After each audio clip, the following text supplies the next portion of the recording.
ഇന്ന് ഞാൻ ഇൻസ്റ്റഗ്രാമിൽ കണ്ട ഒരു സ്വീറ്റ് പൊട്ടാറ്റോ വെച്ചിട്ടുള്ള കേക്ക് റെസിപ്പി ട്രൈ ചെയ്ത് നോക്കുക. അങ്ങനെ സമയത്ത് നമുക്ക് ജർമ്മനിയിൽ വീട് വാങ്ങണേക്കുറിച്ച് പറയാം. ജർമ്മനിയിൽ വീട് വാങ്ങൽ അത് ഒരു ഡ്രീം അല്ല, അതൊരു PhD പ്രോഗ്രാമാണ്.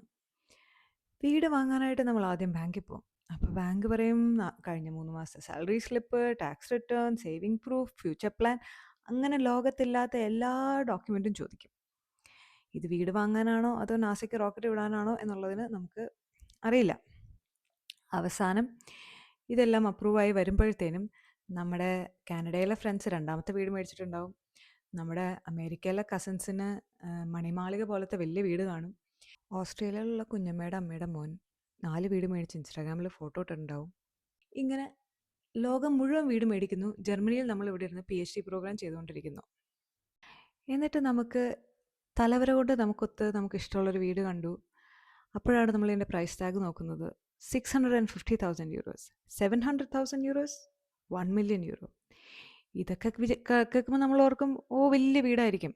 ഇല്ല, നമ്മുടെ നാട്ടിലെ പട്ടിക്കൂട് പോലത്തെ ഒരു വീടാണ്.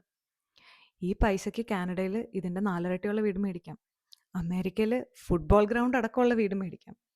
ഇത് നമ്മൾ അടുക്കളയിൽ കയറിയിട്ട് അങ്ങോട്ട് തിരിഞ്ഞ കബോർഡ് മുട്ടും, ഇങ്ങോട്ട് തിരിഞ്ഞ അവനുമ മുട്ടും, അങ്ങനത്തെ ഒരു.